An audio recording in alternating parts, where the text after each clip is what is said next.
Marcus wiped the sweat from his forehead as he stacked the last box of cereal on the shelf. The small grocery store where he worked was not much, but it paid the bills for his tiny apartment. At 28, he had learned not to dream too big. Life had taught him that dreams were expensive luxuries he could not afford. The bell above the door chimed, and Marcus looked up from his work. A woman walked in, her long coat wrapped tightly around her despite the warm weather. What caught his attention immediately was not her clothes or her careful way of moving, but the scar that ran from her left temple down to her jaw. It was old, healed long ago, but still visible against her pale skin. She kept her head down as she walked through the aisles picking up basic items: bread, milk, some canned soup. Nothing fancy, nothing expensive. Her hands shook slightly as she placed each item in her basket, and Marcus noticed she avoided looking at other customers who stared at her scar.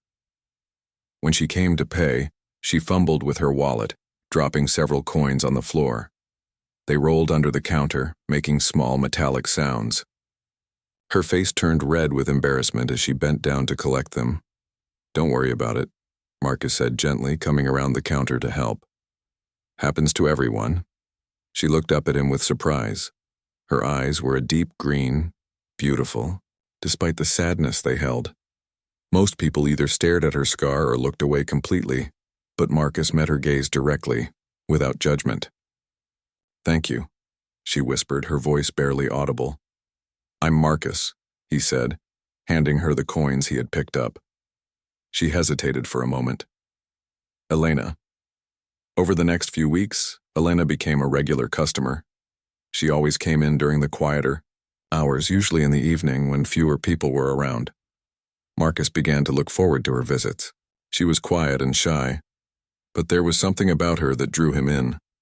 Elena always paid with exact change, counting out coins carefully.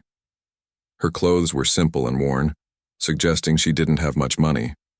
She bought only necessities, never anything extra. Marcus began to wonder about her story, about what had caused the scar, about why she seemed so alone. One evening, it started raining heavily while Elena was shopping. When she went to leave, she stood at the door looking out at the downpour with worry. She didn't have an umbrella, and her thin jacket would offer little protection. "Wait here," Marcus said. He went to the back room and found an old umbrella that had been left behind by a customer months ago. "Take this." Elena stared at the umbrella as if it were made of gold. "I can't take this. I don't have money to pay for it." "It's not for sale. Someone left it here ages ago. Consider it a loan." She took the umbrella with trembling hands. "Why? Are you being kind to me?" The question surprised Marcus. "Why wouldn't I be?" Elena's eyes filled with tears, but she blinked them back quickly. "Most people, they see my face and I see a person who deserves kindness like everyone else," Marcus said simply. That night, Marcus found himself thinking about Elena long after his shift ended. There was pain in her eyes that went beyond physical scars. Someone had hurt her deeply, and it showed in the way she moved through the world like she was trying to become invisible. The next day, Elena returned the umbrella, clean and carefully folded. She had also brought something else, a small container of homemade cookies. "Made these," she said, placing them on the counter. "To say thank you." Marcus opened the container and took a bite. They were delicious, perfectly baked with just the right amount of sweetness. "These are incredible. You could sell these." Elena shook her head quickly. "I'm not good at business things. I just like to bake sometimes." "Well, you have a real talent," Marcus said, and he meant it. As days turned into weeks, their conversations grew longer. Elena began to smile occasionally, small smiles that lit up her face despite the scar. She told Marcus little things about herself, that she lived alone, that she loved to read, that she had learned to bake from her grandmother. Marcus shared his own stories too. He told her about growing up poor, about his dreams of someday opening his own business, about how he was saving every penny he could. Elena listened with genuine interest, asking questions and remembering details from previous conversations. One evening, a group of teenagers came into the store while Elena was shopping. They saw her scar and began to whisper and point. One of them made a cruel comment loud enough for her to hear. Elena's face went pale and she quickly put down the items she had been planning to buy. Marcus stepped forward immediately. "You need to leave now." "We're just shopping," one of the teenagers said with a smirk. "No, you're being disrespectful to another customer. Get out." The teenagers left, muttering under their breath. Marcus turned to find Elena crying quietly by the canned goods. "I'm sorry," she whispered. "I should go." "You have nothing to be sorry for," Marcus said firmly. "They should be ashamed of themselves." Elena looked at him with surprise. No one had ever stood up for her like that before. Most people pretended not to notice when others made comments about her appearance. "Thank you," she said, her voice thick with emotion.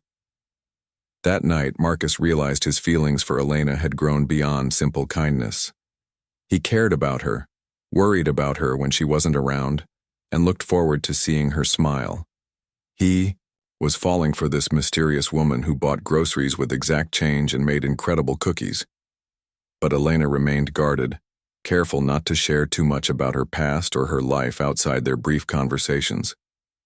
Marcus respected her privacy, but he couldn't help wondering what secrets she was keeping. He had no idea that the woman he was falling for lived in a world completely different from his own, a world where money was never a concern, and power came with its own set of problems. 3 months after their first meeting, Marcus finally worked up the courage to ask Elena out for coffee. She had been buying groceries when he made the suggestion, his heart racing as he waited for her response. Elena froze, her hand halfway to reaching for a can of tomatoes. I don't think that's a good idea." "Just coffee," Marcus said gently. "There's a small cafe down the street. Nothing fancy." She turned to look at him, and he could see the internal battle playing out on her face. Part of her wanted to say, yes, but something held her back. "People stare at me," she finally said. "It makes others uncomfortable." "I don't care what people think," Marcus replied honestly. "I enjoy talking with you. I'd like to do it somewhere other than between these grocery shelves." Elena was quiet for a long moment. Finally, she nodded slightly. "Okay, but somewhere. Quiet, please." The next evening, they met at the small cafe Marcus had suggested. Elena wore a scarf that partially covered her scar, but Marcus could still see her nervousness in the way she kept her hands folded in her lap. "I haven't done this in a long time," she admitted as they sat with their coffee. "Been on a date?" Marcus asked. Elena's cheeks turned pink. "Is that what this is?" "I hope so," Marcus said with a smile that made her heart skip a beat. They talked. For hours. Elena told him about her love of books, how she spent most of her time reading in her small apartment. She mentioned that she didn't have a job, that she lived very simply and quietly. "How do you pay rent?" Marcus asked, not meaning to pry but genuinely curious. Elena hesitated. I have some savings. From before." "Before what?" "Before the accident," she said quietly, touching her scar unconsciously. "Before everything changed." Marcus could see the pain in her eyes and decided not to push for more details. "I'm sorry. That must have been difficult." It was. Elena's voice was barely a whisper. "I lost everything that mattered to me." What Marcus didn't know was that Elena was being careful with her words. She had lost everything that mattered to her emotionally, but financially she remained one of the wealthiest women in the country. The accident that had scarred her face had also revealed the truth about her former fiancé, that he had been using her for her money all along. When he left her after seeing her injuries, Elena had retreated from her world of luxury and privilege. Now she lived under a different name in a small apartment, having instructed her financial advisors to handle her business empire while she remained hidden. She used cash for everything, small amounts that wouldn't draw attention. The elaborate security team that once surrounded her was gone. She had traded her designer clothes for simple, inexpensive outfits bought from discount stores. "What about you?" Elena asked, steering the conversation away from her past. "What's your dream?" Surely you don't want to work in a grocery store forever. Marcus laughed, but not unkindly. Actually, I do love that store. Mr. Peterson, the owner, has been talking about retiring. I've been saving up, hoping maybe I could buy it from him someday, turn it into something special. What kind of special? Elena asked, genuinely interested. Marcus's eyes lit up as he talked about his vision. A community store that sold local products, fresh baked goods, maybe even had a small cafe section. He wanted to create a place where neighbors could gather, where people felt welcome and valued. It sounds wonderful, Elena said, and she meant it. She had never heard someone talk with such passion about something so simple yet meaningful. It's probably just a dream, Marcus said with a shrug. I'm still about $15,000 short, and Mr. Peterson won't wait forever for a buyer.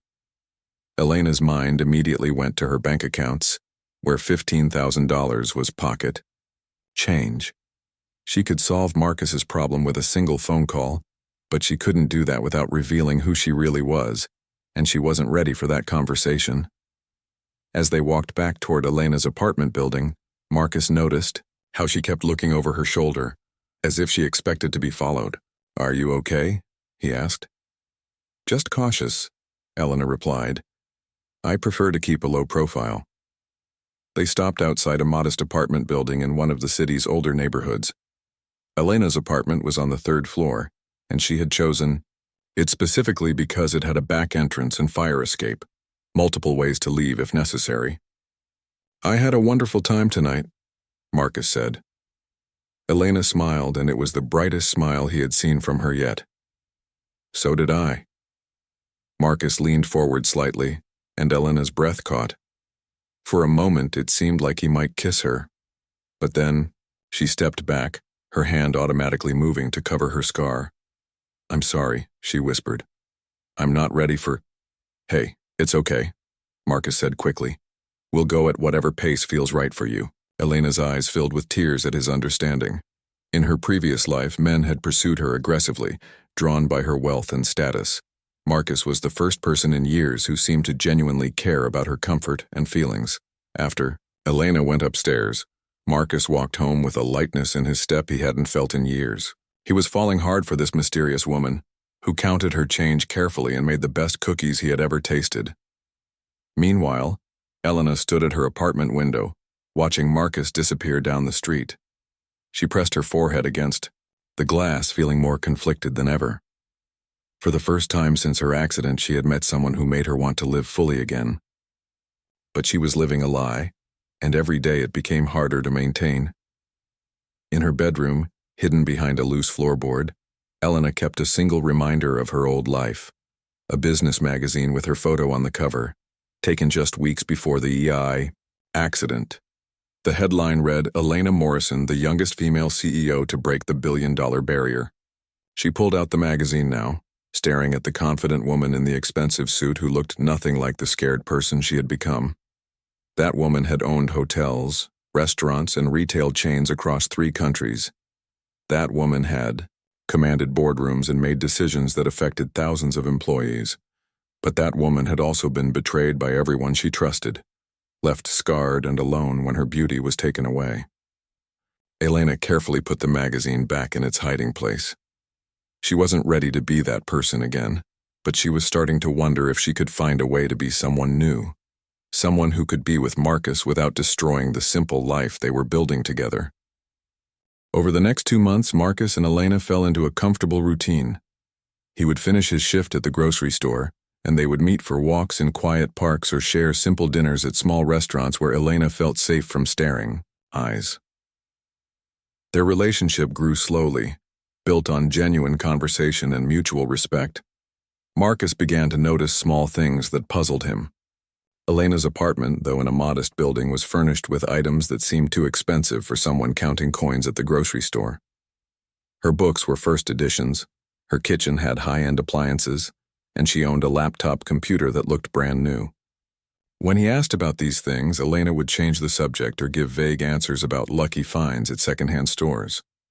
One evening, they were cooking dinner together in Elena's kitchen when Marcus accidentally knocked over her purse.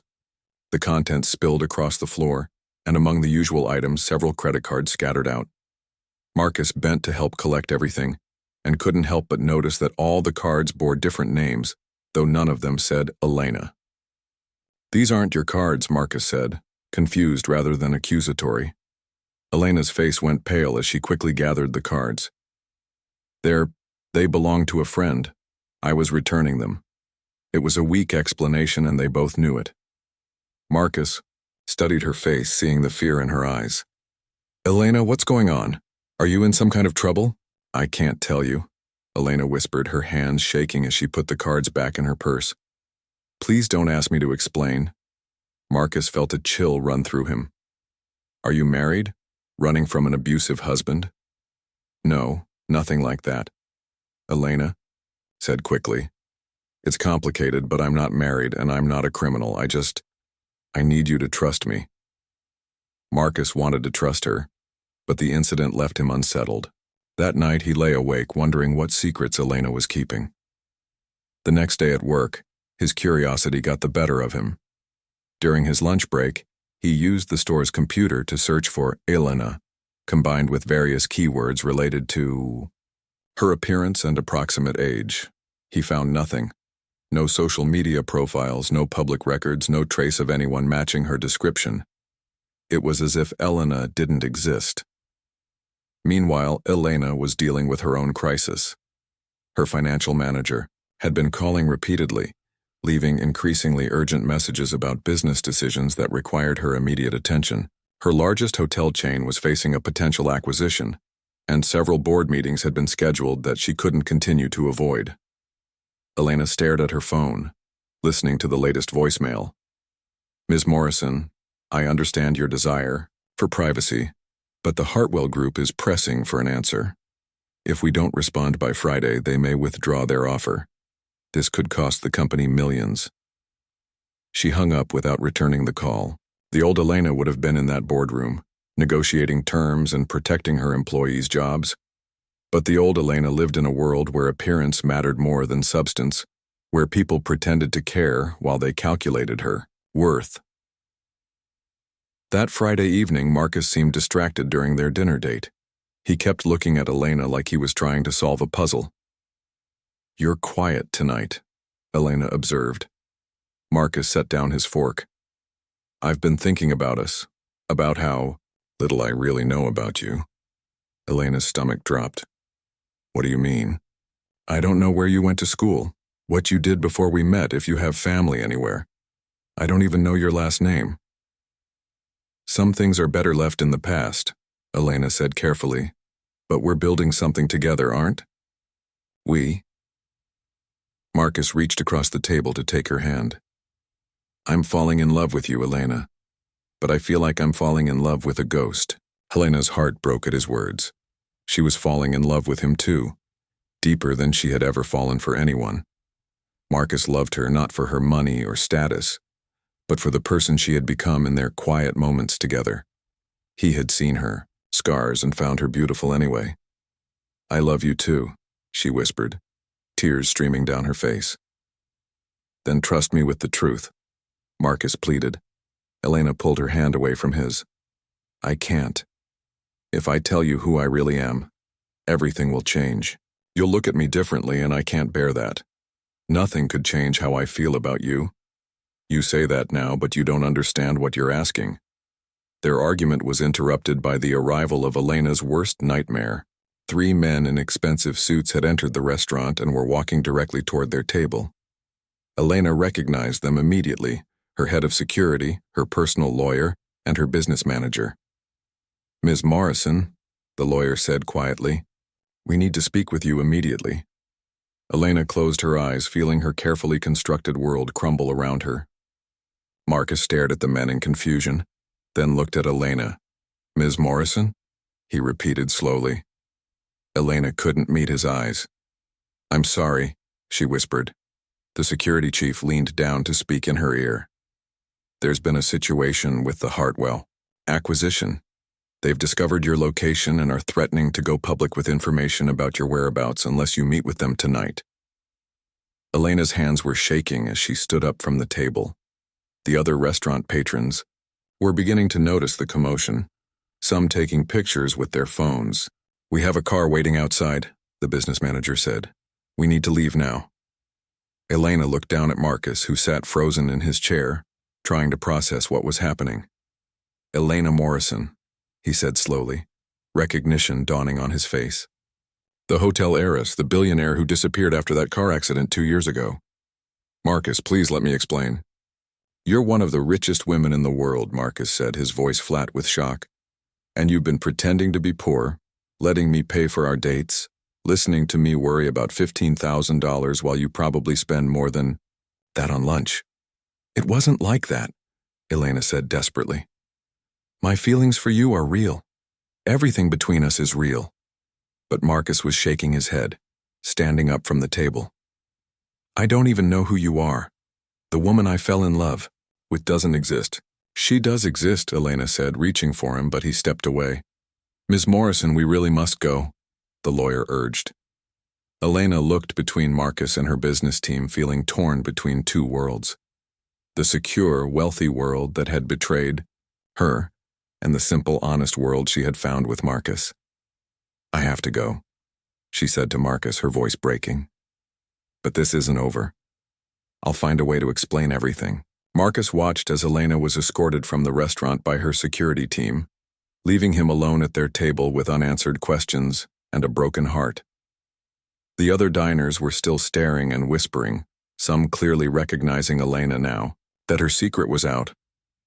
Marcus sat back down heavily, staring at the half-eaten meal they had shared. The woman he had fallen in love with had been lying to him from the very beginning. She was Elena Morrison, one of the most powerful businesswomen in the country, and he was just a grocery store clerk who had been played for a fool. Marcus didn't sleep that night. He sat in his small apartment, staring at the ceiling and trying to make sense of what had happened. Every memory of Elena now felt different, tainted by the knowledge that she had been deceiving him all along. He remembered her carefully counting out exact change, her worn clothes, her claims of living simply.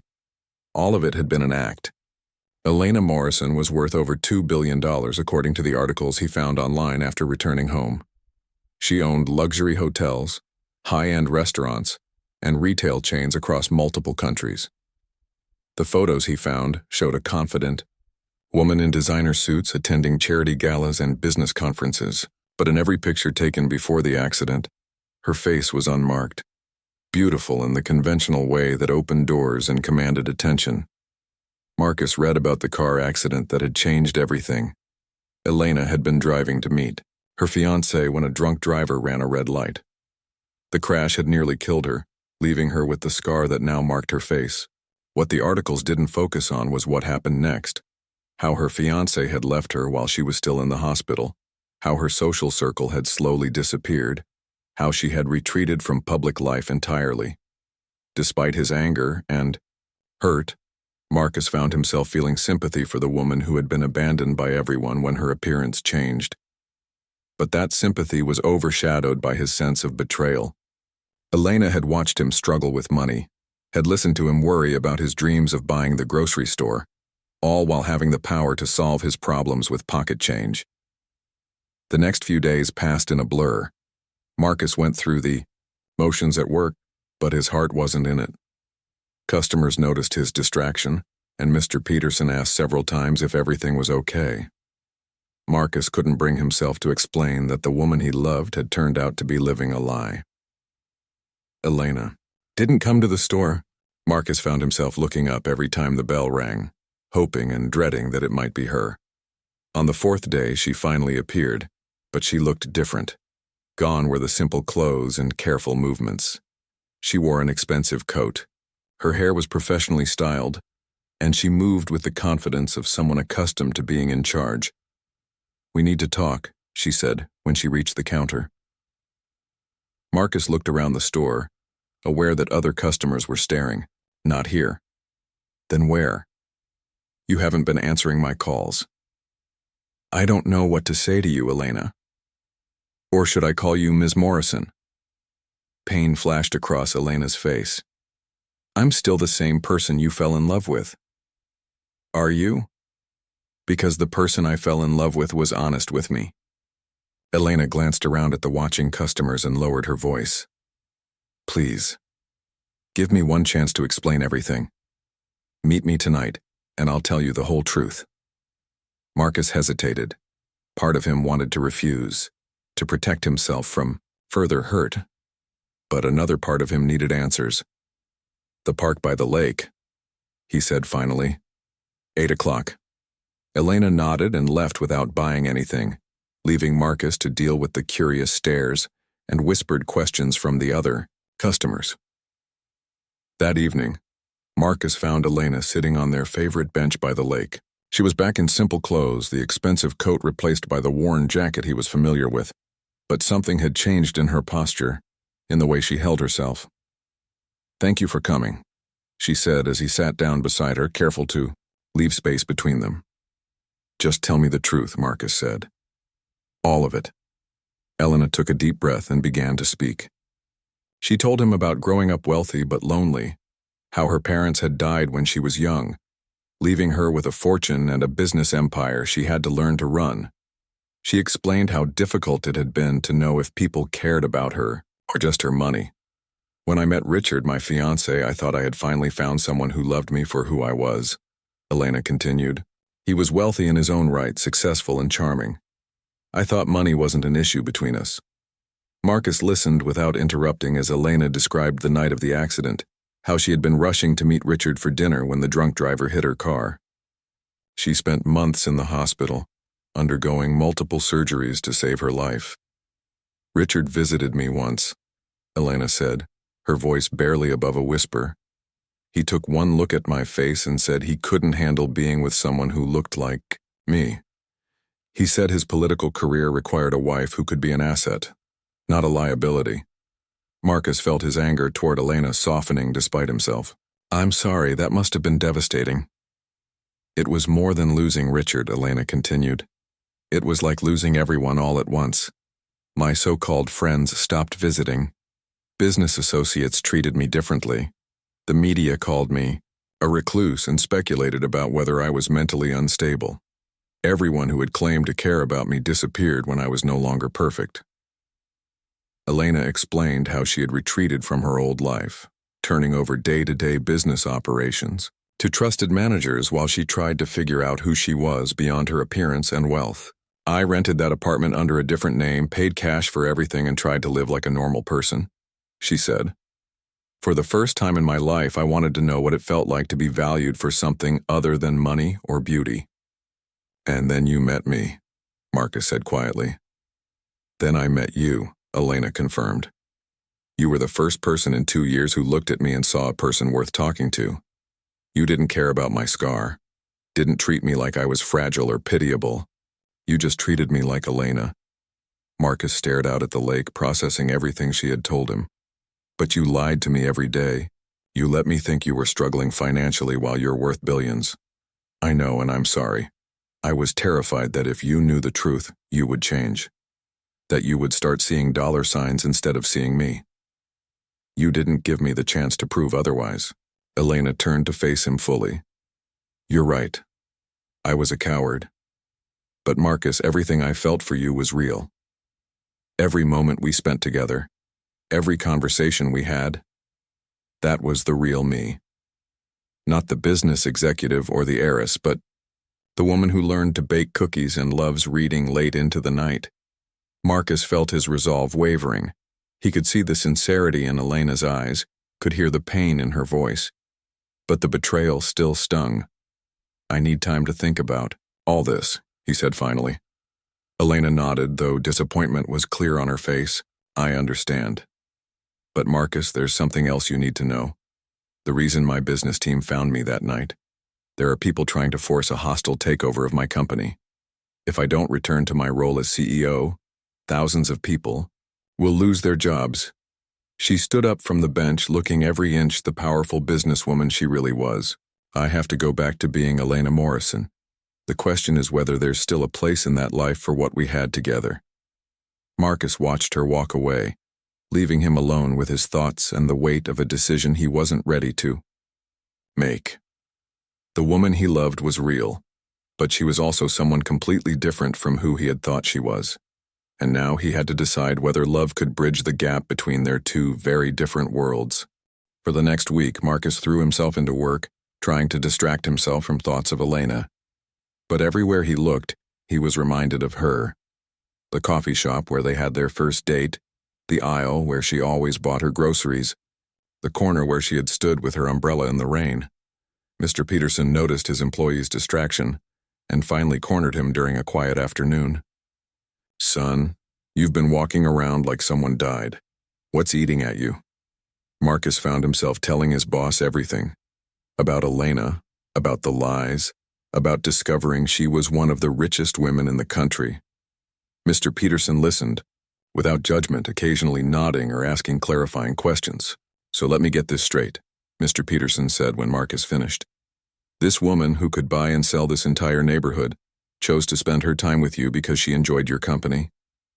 She lied to me about who she was. Did she?" "Lie about her feelings." Marcus paused. "I don't think so. Did she ever ask you for money or try to take advantage of you financially?" "No. She always paid her own way, even when I offered to cover things." Mr. Peterson leaned against the counter, studying Marcus's face. "Sounds to me like a woman who was trying to protect something precious, the first real relationship she'd had in years. But how can I trust her now?" "Marcus, I've been married for 37 years. Trust isn't something you have or don't have. It's something you choose to build, every day, with someone who's worth the effort." That conversation stayed with Marcus as he walked home that evening. As he passed a newspaper stand, a headline caught his eye. "Morrison Industries in crisis as CEO remains missing." He bought the paper and read the article with growing concern. Elena's company was indeed facing a hostile takeover.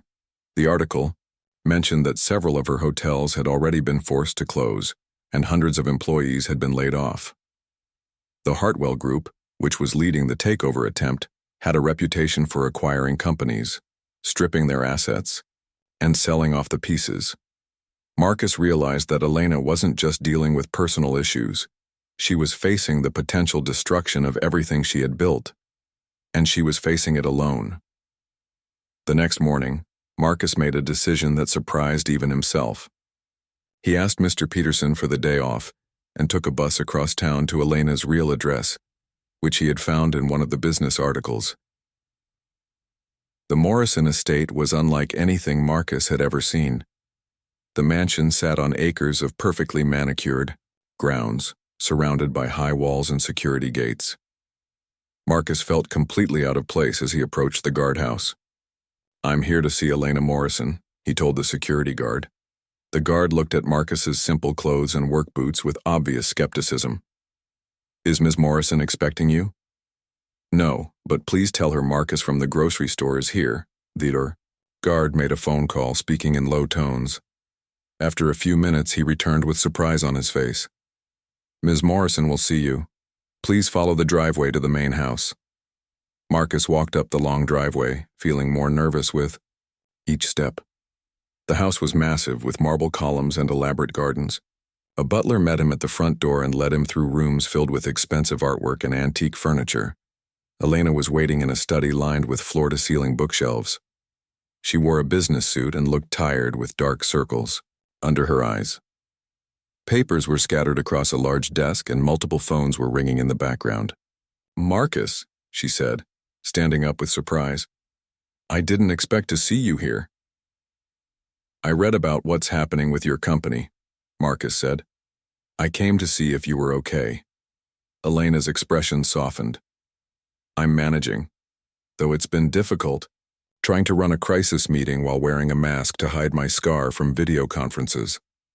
Marcus looked around the opulent study, then back at Elena. For the first time, he was seeing her in her natural environment, and it was overwhelming.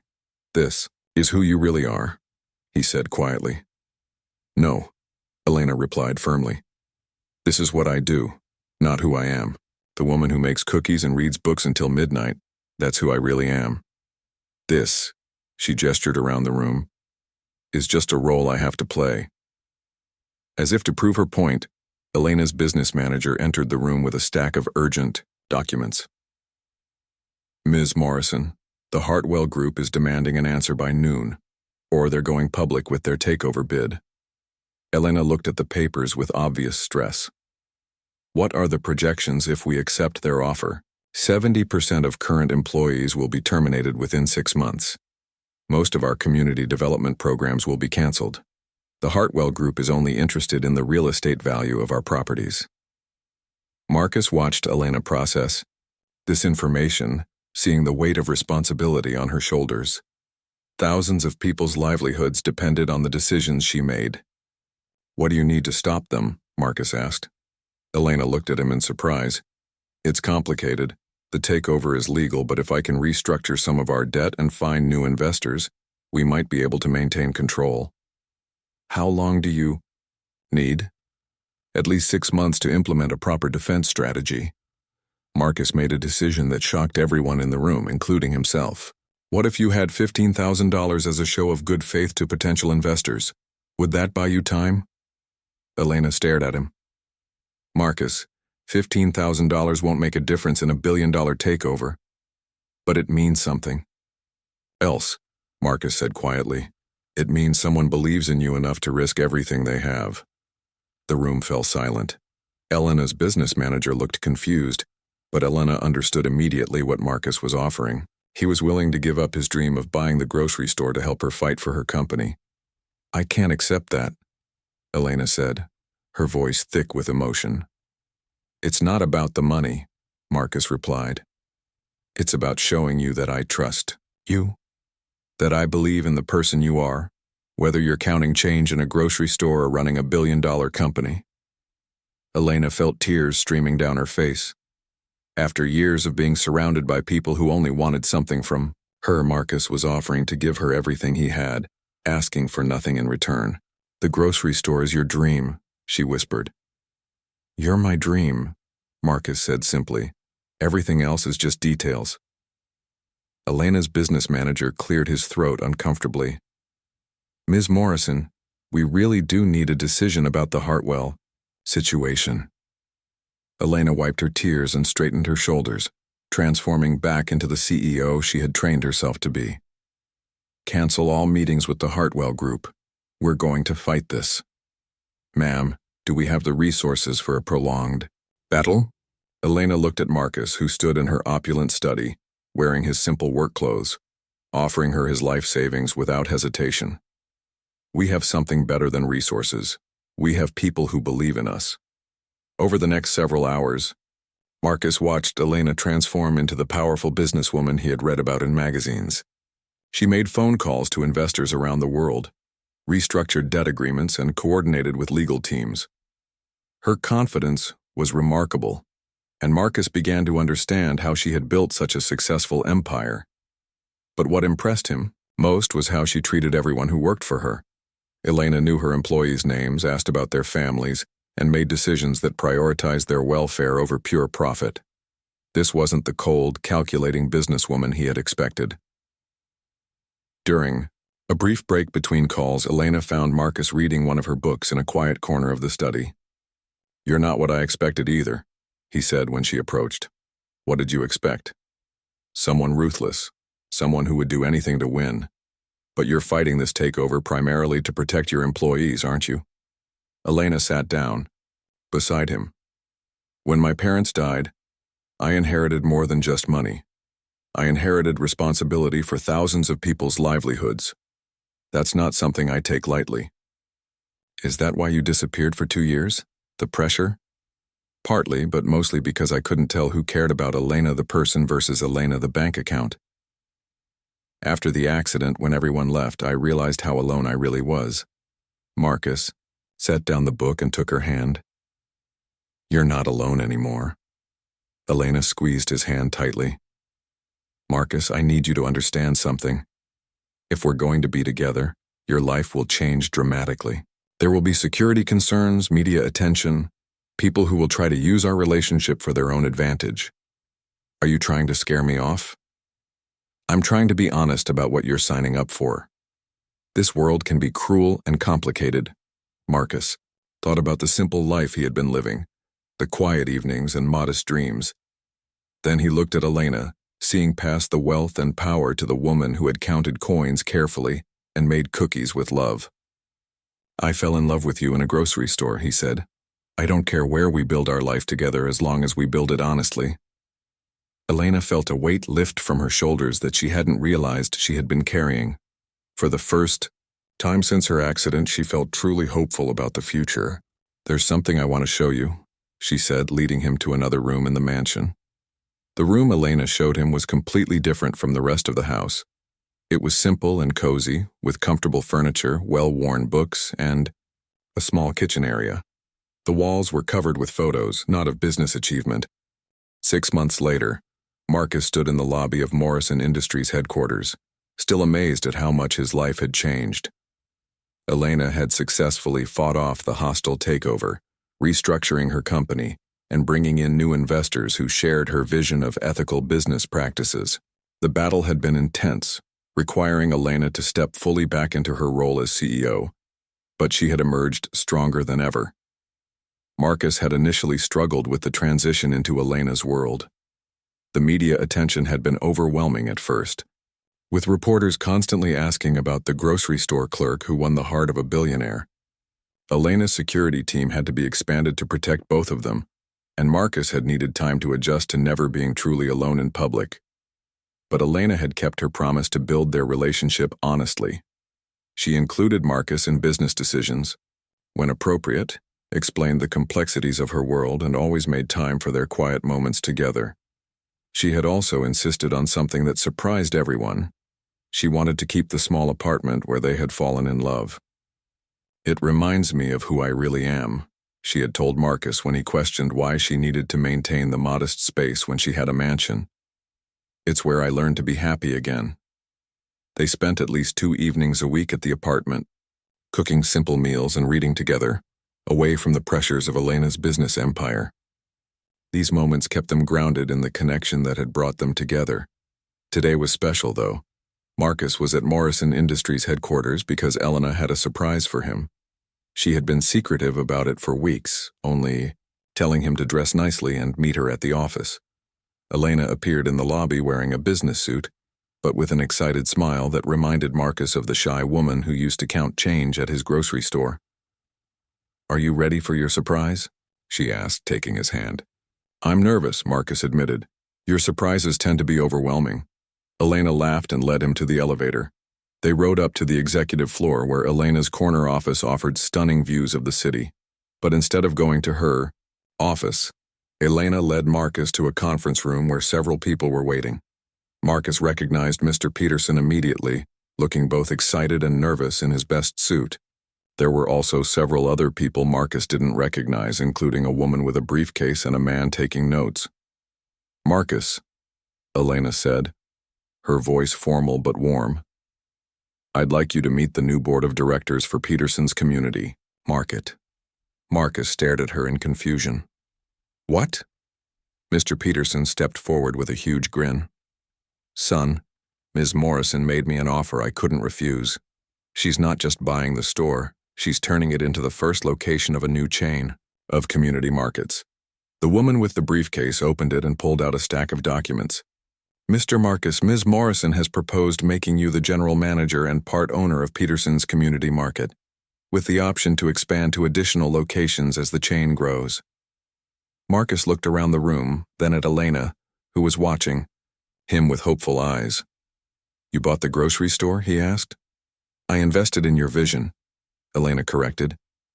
"You talked about creating a place where neighbors could gather, where local products would be featured, where people would feel valued and welcome. I want to help you build that, not just in one location but in communities across the country." Marcus felt overwhelmed. "Elena, this is too much. You can't just buy me my dreams." "I'm not buying you anything," Elena said firmly. "This is a business investment in someone I believe in. The board has reviewed your ideas and plans, and they agree that you have something special to offer." Mr. Peterson clapped Marcus on the shoulder. "She's right, son. I've watched you work for 3 years. You understand customer service and community building in a way that business schools can't teach." The man taking notes looked up from his papers. Mr. Marcus, we've also reviewed the financial projections for your community market concept. With proper backing and expansion, this could be a very successful business model. Elena stepped closer to Marcus. I know you're worried about our relationship being unequal, about feeling like you're living in my world instead of building something together. This way, we're true partners. You have your own company to run, your own dreams to pursue, Marcus looked at the contracts spread out on the conference table, then at the faces of the people around him. Everyone seemed genuinely excited about the project, not like they were humoring Elena's whims. What about us? Marcus asked quietly. How do we balance running businesses and building a relationship? Elena smiled. The same way we've been doing it. By being honest with each other, by making time for what matters, and by remembering that love is the most important thing we're building together. Marcus picked up one of the contracts, scanning the terms. Everything looked fair and legitimate, structured to give him real control and ownership rather than just a token position. There's one more thing, Elena said, reaching into her own briefcase. She pulled out a small velvet box that made Marcus's heart skip a beat. Elena, before you say anything, let me explain, Elena said, her confidence wavering slightly. I know this is backwards. I know traditionally the man is supposed to propose, but I also know that I almost lost you once by not being brave enough to be honest about my feelings. Elena opened the box to reveal a simple, elegant ring, nothing ostentatious but clearly expensive and beautifully crafted. Marcus, you fell in love with me when I was counting coins in your grocery store. You offered me your umbrella when it was raining, defended me from cruel teenagers, and risked everything you had to show me you believed in me. You saw past my scars and my fears to find the woman I really am. The conference room was completely silent as Elena continued. I love you. Not just the grocery store clerk who was kind to a scarred stranger, but the man who wants to build something meaningful in the world. I love your dreams, your integrity, and the way you make me want to be the best version of myself. Elena got down on one knee, and Marcus heard Mr. Peterson gasp with surprise. Marcus, will you marry me? Will you be my partner in business and in life? Will you help me build a future where we can be ourselves together? Marcus looked down at Elena, kneeling in her expensive business suit in the conference room of her billion-dollar company, and saw the same vulnerable woman who had dropped coins on his grocery store floor months ago. Yes, he said, his voice thick with emotion. Yes to all of it. Elena slipped the ring onto his finger as the room erupted in applause. Marcus pulled her to her feet and kissed her, not caring that they had an audience. When they finally broke apart, Mr. Peterson was wiping tears from his eyes.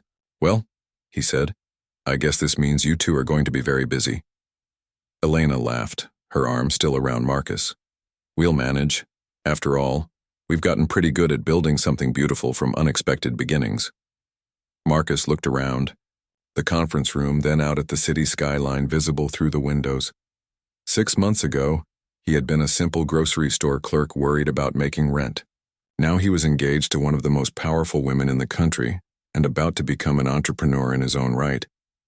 But what mattered most was that Elena was still the woman who loved reading until midnight and made the best cookies he had ever tasted. Their love had survived the revelation of her identity, the complexities of her world, and the challenges of building a relationship across different social classes.